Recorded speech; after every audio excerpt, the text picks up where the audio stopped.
এবং অত্যন্ত গুরুত্বপূর্ণ একটি বিষয় নিয়ে কথা বলবো। তাই বরাবরের মতোই শুরুটা করি প্রশ্ন দিয়ে।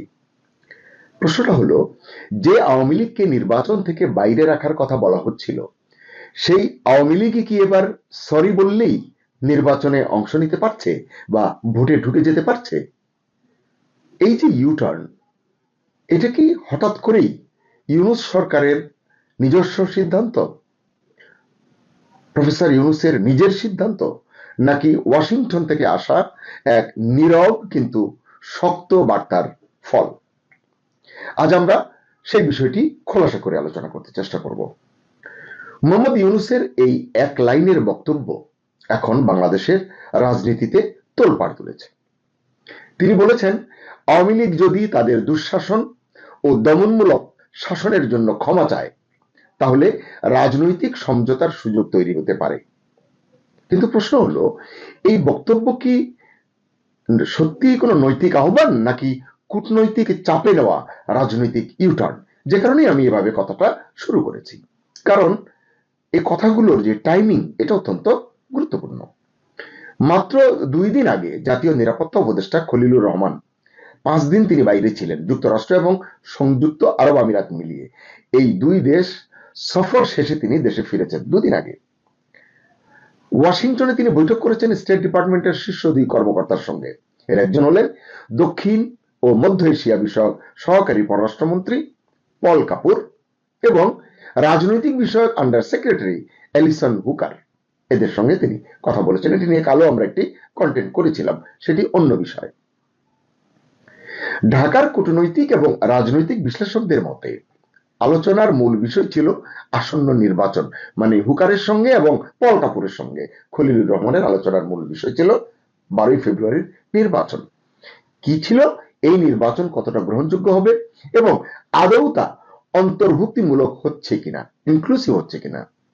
এখানেই আসে যুক্তরাষ্ট্রের ভূমিকার কথাটি। ওয়াশিংটন প্রকাশ্যে কখনো বলেনি কিন্তু যে আওয়ামী লীগকে নির্বাচনে রাখতেই হবে, আনতেই হবে, এটা কিন্তু বলেনি। কিন্তু ইতিহাস বলছে যুক্তরাষ্ট্র সাধারণত মুখে নয়, নীরব কূটনীতির মাধ্যমেই চাপ তৈরি করে। আর সেই নীরব চাপের মধ্যেই হঠাৎ করে মোহাম্মদ ইউনূস বলছেন, ক্ষমা চাইলে আওয়ামী লীগের জন্য দরজা খোলা হতে পারে, রাজনীতির দরজা, নির্বাচনের দরজা। এখানে আরো একটি ক্লু আপনাদের সঙ্গে শেয়ার করতে পারি, আপনারা হয়তো অনেকে দেখেছেন। ট্রাম্প প্রশাসনে দায়িত্ব পালন করা সাবেক 2 জ্যেষ্ঠ মার্কিন কূটনীতিক অ্যালবার্ট গম্বিস এবং মোর স্ট্যান, এই 2 জন প্রধান উপদেষ্টা ইউনূসের সঙ্গে গতকাল রাতে, মঙ্গলবার রাতে যমুনায় সাক্ষাৎ করেছেন। ওই সাক্ষাৎকালে, ওই বৈঠকে ইউনূস বলেছেন, সাবেক শাসকরা মানে আওয়ামী লীগ এখনো তাদের অপরাধ অস্বীকার করে যাচ্ছে। এই কথাটি তিনি এর আগেও বলেছেন, কিন্তু গতকাল আবার বলেছেন। এবং এরপরে যেটি বলেছেন সেটি অত্যন্ত গুরুত্বপূর্ণ। কি ফলে এই যে অপরাধ অস্বীকার করার কারণে ট্রুথ অ্যান্ড রিকনসিলিয়েশন কমিশন গঠনের প্রক্রিয়া শুরু করতে পারেননি, বা এটি শুরু করবার পরিবেশ তৈরি হয়নি। এটি নিয়ে একবার কথা হয়েছিল, কিন্তু তখন আইন উপদেষ্টা বলেছিলেন যে আমরা এটি গঠনের বিষয়ে ভাবছি, পরে আর এটি নিয়ে আলোচনা অগ্রসর হয়নি। তাহলে এর মানে কি?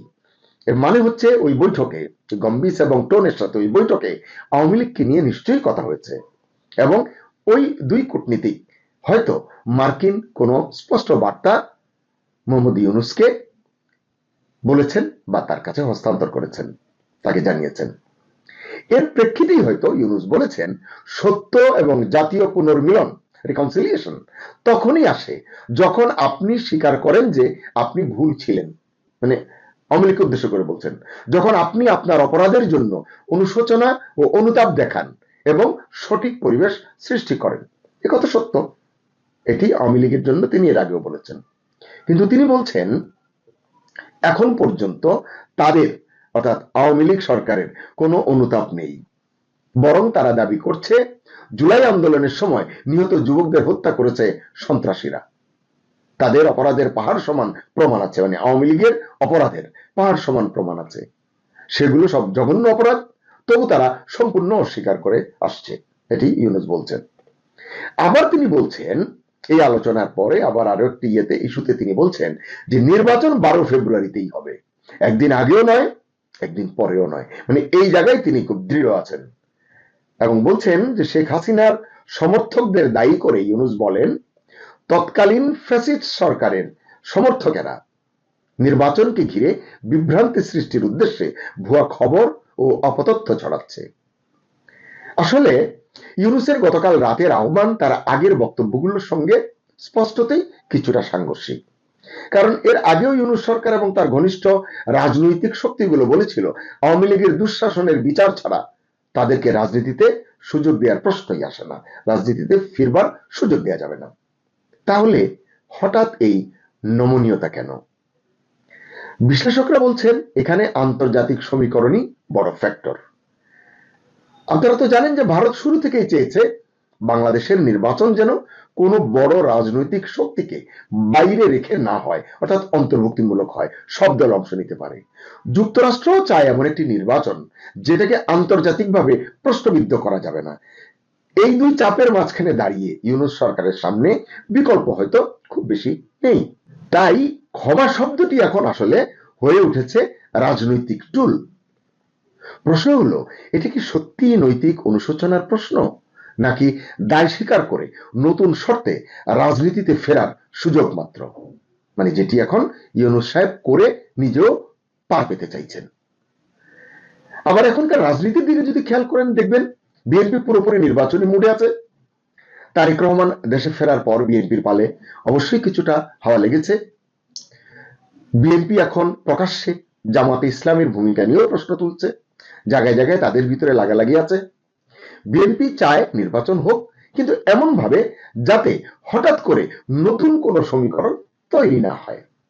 তাই এই ক্ষমা চাওয়া, মানে যদি আওয়ামী লীগ চায় এবং ক্ষমা চাইলে নির্বাচনে অংশ নেওয়ার সুযোগ যদি পেয়েই যায় আওয়ামী লীগ, সেটা কিভাবে নেবে বিএনপি এবং জামাত, এটি অত্যন্ত গুরুত্বপূর্ণ প্রশ্ন রাজনীতির এই মুহূর্তের যে বাতাবরণ সেখানে। কারণ আওয়ামী লীগের সম্ভাব্য প্রত্যাবর্তন, মানে যদি হয়, পুরো মাঠটাই তখন নতুন করে বদলে যাবে। নির্বাচনের মাঠ, রাজনীতির মাঠ পুরো বদলে যাবে। তবে একটা বড় প্রশ্ন এখনো অমীমাংসিত। এই যে আমরা ক্ষমা চাওয়ার কথা বলছি, ইউনূস সাহেব বলেছেন, আসলে আওয়ামী লীগ কি আদৌ ক্ষমা চাইবে? তাদের টোন কি, তারা কি বলছে সেটিও তো বোঝা দরকার। এক হাতে তো আর তালি বাজবে না। তাহলে চলুন দেখি আওয়ামী লীগ আজকাল কি বলছে। শেখ হাসিনা এবং তার দল বলছে নো ভোট, নো ভোট, মানে বাংলা করলে দাঁড়ায়, মানে নৌকা না থাকলে কোনো ভোট নয়। নৌকা হচ্ছে আওয়ামী লীগের নির্বাচনী প্রতীক, এটি তো নেই এখন, জানেন। এটাই এখন আওয়ামী লীগের স্লোগান। গতকাল মঙ্গলবার এই স্লোগান দিয়েই দেশবাসীর কাছে মোহাম্মদ ইউনূসের নেতৃত্বাধীন অন্তর্বর্তী সরকারের তত্ত্বাবধানে আয়োজিত, যেটি হতে যাচ্ছে ত্রয়োদশ জাতীয় সংসদ নির্বাচন বয়কটের ডাক দিয়েছেন ক্ষমতাচ্যুত এবং নির্বাসিত প্রধানমন্ত্রী শেখ হাসিনা। আওয়ামী লীগের তরফে প্রকাশিত 1.5 পাতার আবেদনপত্রে জাতির 1.5 পাতার একটি পত্র, সেখানে জাতির উদ্দেশ্যে শেখ হাসিনা আর্জি জানিয়েছেন, ফ্যাসিস্ট ইউনূস জঙ্গি পাহারায় ভোট করাতে চায়, সেই ভোট দিতে যাবেন না। যে ব্যালটে নৌকা প্রতীক থাকবে না, যে নির্বাচনে আওয়ামী লীগ অংশগ্রহণ করতে পারবে না, সেখানে আমাদের সমর্থক, মানে আওয়ামী লীগের সমর্থক কোন ভোটারেরা কেউ ভোট কেন্দ্রে যাবেন না। এটি তার তরফ থেকে আহ্বান। মাস 3 আগে রয়টার্সকে দেওয়া এক সাক্ষাৎকারেও ভোট বয়কটের ইঙ্গিত দিয়েছিলেন শেখ হাসিনা। তাহলে বোঝা গেল যে এই হচ্ছে আওয়ামী লীগের অবস্থান নির্বাচনে অংশ নেওয়া না নেওয়া নিয়ে। আবার যদি মনে করা হয় যে আওয়ামী লীগ সত্যি ক্ষমা চায়, কারণ রাজনীতিতে তো শেষ কথা বলে কিছু নেই, তো যদি ক্ষমা চায়, সেটা কি আওয়ামী লীগের জন্য রাজনৈতিক আত্মসমর্পণ হবে, নাকি বহুদিন পর নির্বাচনী রাজনীতিতে ফেরার কৌশলী চাল হবে? প্রধান উপদেষ্টা ইউনূসের একটি বাক্য আজ বাংলাদেশের রাজনীতিকে দাঁড় করিয়ে দিয়েছে এক বড় ক্রসরোডে। এই রাস্তা কোথায় গিয়ে শেষ হবে, ঘোষিত তফসিল অনুযায়ী, মানে 12 ফেব্রুয়ারি অনুযায়ী এই নির্বাচন ফেব্রুয়ারিতেই হবে, নাকি নতুন তফসিল ঘোষণার উপলক্ষ তৈরি হবে, নতুন তফসিল ঘোষণা করা হবে?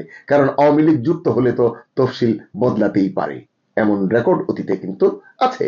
নাকি নতুন সমঝোতায় পথ চলা শুরু হবে? এই প্রশ্নগুলো কিন্তু উঠছে, এবং এই প্রশ্নের উত্তরগুলি এখন আমাদের অপেক্ষা করে দেখার বিষয়।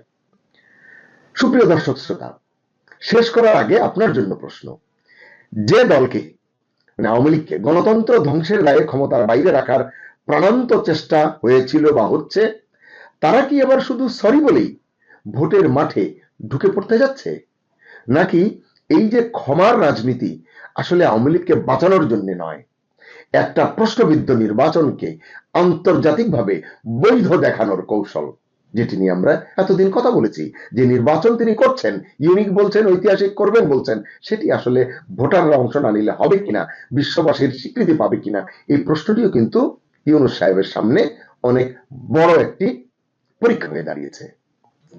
তাই ইউনূস কি সত্যি ন্যায় বিচার চাচ্ছেন, নাকি আন্তর্জাতিক চাপ সামলাতে গিয়ে রাজনীতির দিকটাই আসলে বদলে ফেলছেন? রায় আপনার, কমেন্টে লিখুন সেই রায়ের কথা। ক্ষমা না বিচার, নির্বাচন না সমঝোতা। দর্শক, থাকুন লিটস নিউজের সঙ্গে। আল্লাহ হাফিজ।